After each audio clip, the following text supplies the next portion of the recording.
এখানে একটা ছোট্ট একটা গাছ, এখানে আপনাদেরকে দেখাই এই ছোট গাছে কতগুলো জালি পড়েছে। ভালো করে দেখবেন, নিচটা লক্ষ্য করুন, সমস্ত মানে চারপাশে এটাতে জালি আছে। মোট এখানে গুনে দেখলাম টোটাল নিচেতেই আছে 12টা। খেয়াল করে দেখুন, এই দেখুন প্রত্যেকটা জায়গাতে আছে, টোটাল চারপাশে 12টা আছে। আর উপরে এখানে দেখুন 3টে, 15টা। তারপরে ফুল চলছে। আপনারা হয়তো ভাবতে পারেন যে শুধু এই একটা গাছে কিনা, পাশেরটায় আসুন, এই যে পাশেরটা, এখানে উপরে ফুল দেখতে পাচ্ছেন, জালি আছে, ফুল আছে, এই যে ফুল চলছে, ভিতরে জালি, নিচে দেখায়, এই দেখুন জালি দেখুন কতগুলো জালি। এবার আপনারা ভাবেন এইরকম প্রত্যেক গাছে এত সুন্দর জালি এসেছে। চলুন তার পাশের গাছে, এই দেখুন 3টে এখানে, এই পাতার নিচের তুলি যদি ওই দেখুন, এই দেখুন সমস্ত জায়গায় এই রকম একদম মাটি পর্যন্ত জালি। তো এই জাত নিয়ে কোনো কথা হবে না, ভীষণ খুশি জাত নিয়ে। আর বেগুনটা খেতে খুব মিষ্টি, একদম নরম দেশি বেগুনের মতো, কাটা বেগুনের মতো খেতে হয়। বাজারে বিক্রি করতে কোনো সমস্যা হবে না। এই দেখুন মোটে ফুল জালি ভরিয়ে তুলব। ভিডিওর প্রথমেই আপনাদের আগে এই বেগুনের অবস্থাটা দেখালাম, একটু বাদেই আপনাদের পরিচর্যার কথা তুলে ধরব। তো এই পর্যন্ত আমি ভীষণ খুশি, মোটামুটি সফলতা যদি বলা চলে যে এখানে কি সফল হব, তো এখনো পর্যন্ত যা অবস্থা মানে সফল হওয়ার একদম দোরগোড়ায় দাঁড়িয়ে আছি। দেখুন ভালো লাগে, ফসল ভালো হলে সত্যি প্রত্যেকটা চাষিরই কিন্তু ভালো লাগে। আর এর জন্য সঠিক পরিকল্পনা, সঠিক বীজ এবং সঠিক নির্বাচন, মানে সময় নির্বাচন ভীষণ গুরুত্বপূর্ণ। একটু ধৈর্য সহকারে ভিডিওটি দেখুন। এই ভিডিওতে আপনাদেরকে দেখাবো 2টো চালান কী কী সার ব্যবহার করলাম। এখন তো জালি পড়েছে, তাহলে কী সার দেব, তারপরে জলসেচটা করব, আর জলসেচের আগে যে ওষুধটা দিলাম তার আগে কী ওষুধ দিয়েছিলাম, অর্থাৎ 2 চালান কীটনাশকের স্প্রের কথা বলবো। তো সম্পূর্ণ ভিডিওটা অবশ্যই গুরুত্ব সহকারে দেখবেন। আপনারা অনেকে কমেন্ট করছেন অথবা ফোনে আপনারা জানতে চাইছেন বেগুন গাছগুলো কেমন আছে, বেগুনের ভিডিও দেবেন না। এটা প্রশ্ন একটা স্বাভাবিক বিষয়, কারণ অনেক দিন দিইনি, তাহলে আপনাদের মনে হতে পারে যে ভাইরাস লেগে হয়তো গাছ আক্রান্ত হয়েছে অথবা বেগুন গাছ ভালো নেই, কিন্তু আদতে না। অল্প একটু প্রথমেই 1 চক্কর জমিটা আপনাদেরকে দেখিয়ে নেব কেমন আছে আমার বেগুনের গাছ।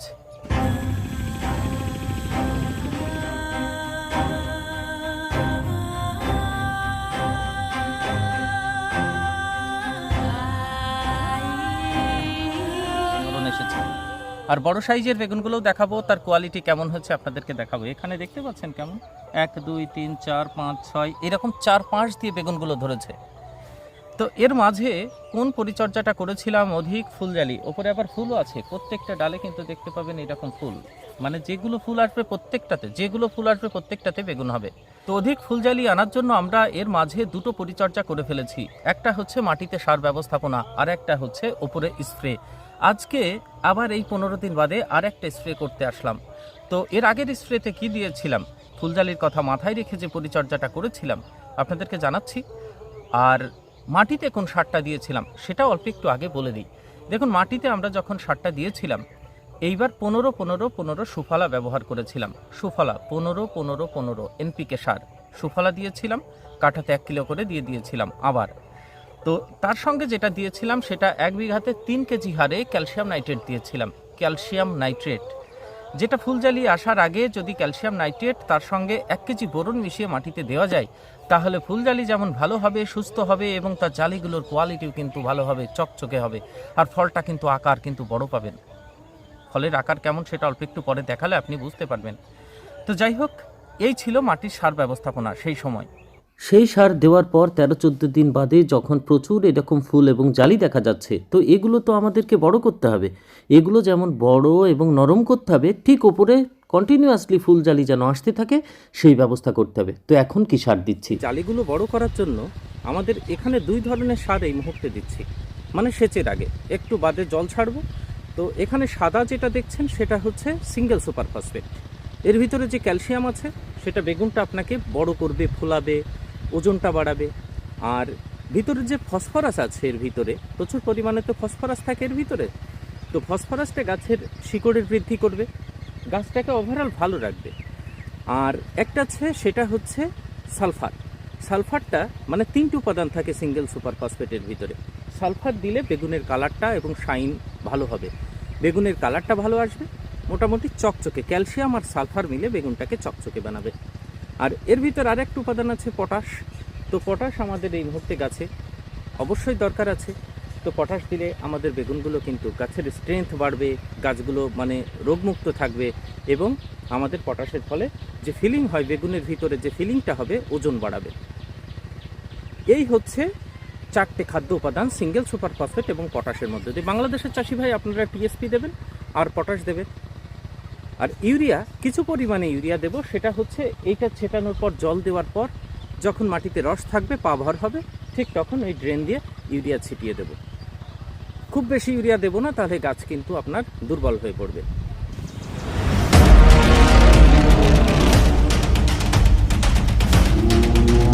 তো মাটিতে সারের কথা যেমন বললাম, তাহলে এর আগে একটা স্প্রে করেছিলাম 15 দিন আগে। তো সেই স্প্রেটা কি ছিল সেটাও বলি। প্রত্যেকটা বেগুন একটাও এখনো কোনো ছিদ্র করেনি। 15 দিন আগে করেছি, এখনো ছিদ্র করেনি। তাহলে কি দিয়েছিলাম?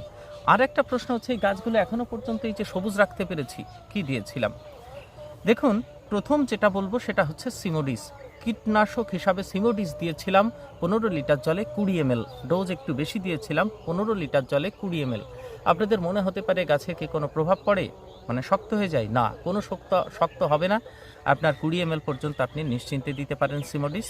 গাছ কিন্তু অনেক দিন ধরে সমস্ত চুষি পোকা এবং যে ছিদ্রকারী পোকা, মানে চুষি পোকা কন্ট্রোলে থাকলেই আপনার ওই ফল ছিদ্রকারী পোকা ভিতরে আসবে না, কারণ ডিম থেকে লার্ভা, তারপরেই তো ছিদ্রের কথা আসে।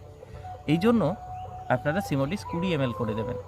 তার সঙ্গে এই গাছগুলো ভাইরাস দ্বারা যেন আক্রান্ত না হয়। বেগুন মানে ভাইরাস, প্রচণ্ড আক্রমণ হয়, পাতা হলুদ হয়।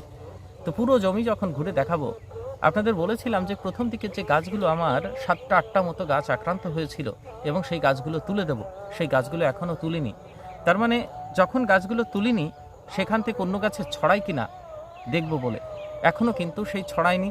সেই রকম 7-8টা গাছ সেই রকমই আছে, বড় হয়েছে, তাতেও বেগুন হচ্ছে, কিন্তু পাশের গাছে কিন্তু ছড়ায়নি, সেটাও দেখাবো। তো তার জন্য যেটা ব্যবহার করেছিলাম, আমি মোটামুটি 20 দিন 25 দিন অন্তর অন্তর স্প্রেতে যখন কীটনাশক দিই, তখন কে ভাইরোব্যাক্ট বলে যে প্রোডাক্ট আপনাদের দেখায়, সেটা দিয়েছিলাম, কে ভাইরোব্যাক্ট। আর একটা দিয়েছিলাম কীটনাশক যখন দেব তখন কে রিপিল বলে, যেটা নিম তেল, সেটা আমরা কিন্তু দেবই। মানে নিম তেল বলবো না, অতিরিক্ত তিতো যেটা। তাহলে কে ভাইরোব্যাক্ট আর কে রিপিল, তার সঙ্গে দিয়েছিলাম সিমোডিস। আর বারবার ওষুধ দেওয়ার হাত থেকে বাঁচার জন্য ছত্রাকনাশক হিসাবে পাতাতে যেটা দিয়েছিলাম সেটা হচ্ছে কার্জেডেমেইট, সাইমাক্সিলিন আর ম্যাঙ্কোজেব। এই ছিল ব্যাকের কথা। মোটামুটি 1 মাস আগের এই যে টোটাল পরিচর্যা কথাটা আপনাদেরকে বলে দিলাম। তো আজকে যখন অনেক ফুল, অনেক বেগুন দেখতে পাচ্ছি, তখন আমাদের অবশ্যই এবার স্প্রে করতে হবে, কারণ সব তো জালি, ম্যাক্সিমাম জালি। তো জালিগুলো যেন ছিদ্র না করে, কারণ বাজারে বেগুনের দাম কিন্তু দারুণ। 40-45 টাকা কিন্তু পাইকারি, 60 টাকা 70 টাকা করে বেগুন এক হাটে খুচরো বিক্রি হচ্ছে। তো প্রত্যেকটা বেগুন টার্গেট হবে আমাদেরকে ছিদ্রকারী পোকার হাত থেকে বাঁচিয়ে রাখা।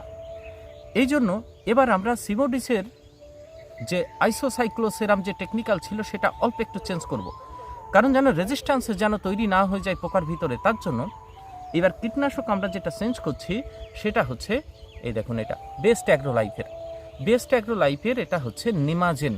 এই নিমাজেনটা কেন আর এর টেকনিক্যাল কি আছে অল্প একটু শুনুন। 3খানা টেকনিক্যাল দেওয়া আছে। 3খানা টেকনিক্যালের প্রথমে দেওয়া রয়েছে ক্লোরোঅ্যান্টানিলিপোল।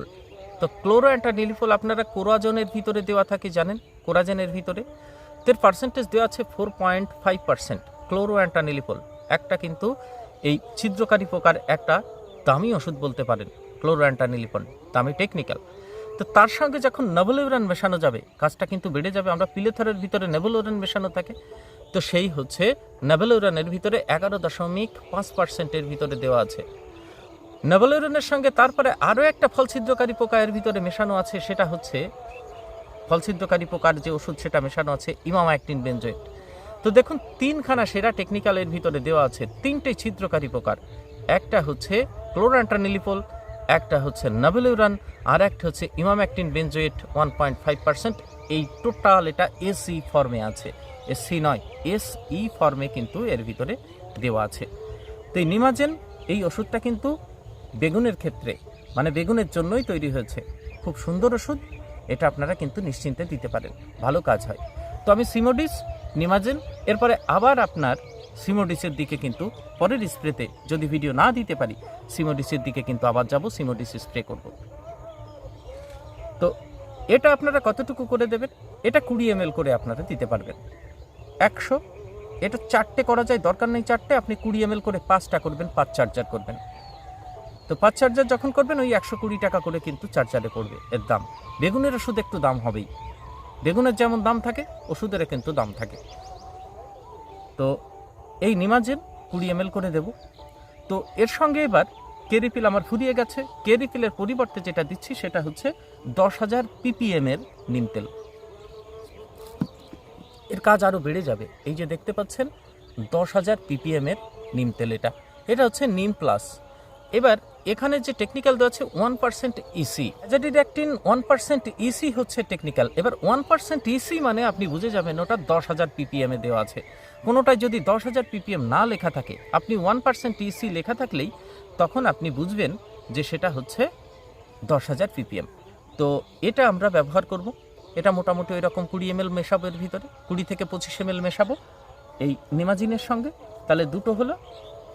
এইবার আসি ছত্রাকনাশকের কথায়, একটা সস্তা ছত্রাকনাশক দেব। পাতার মানে সমস্ত কাজ যেটাতে করে সেটা হচ্ছে অ্যান্ট্রাকল, বাংলাদেশে ওটা পাওয়া যায় অ্যান্ট্রাকল, এটা 35 গ্রাম করে মেশাবো। এর টেকনিক্যাল হচ্ছে প্রোপিনেব এমন একটা ওষুধ গাছের বৃদ্ধিতে কোনো রকম প্রভাব ফেলে না, আবার পাতার সমস্ত রকম রোগের বিরুদ্ধে কিন্তু লড়াই করতে পারে। মানে আপনার পাউডারি মিলডিউ, ডামনি মিলডিউ থেকে শুরু করে সমস্ত রোগ মানে ছত্রাকনাশকের সঙ্গে কিন্তু লড়াই করে।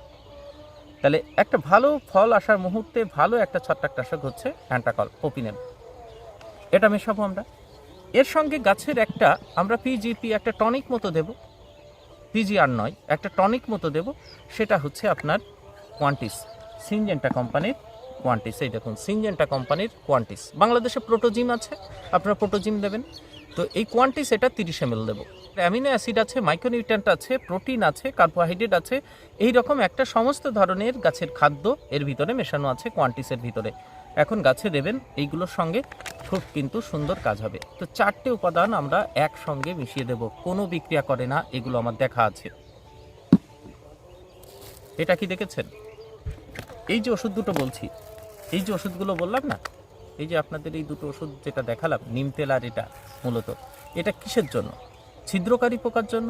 তো ছিদ্রকারী পোকার জন্য আপনি যখন এটা দিচ্ছেন, উড়ন্ত পোকা যেগুলো আপনার বেগুন গাছে এখন ছোট ছোট মথ, সাদামাছি দেখতে পাবেন, সেগুলো মারার জন্য কি দেবেন?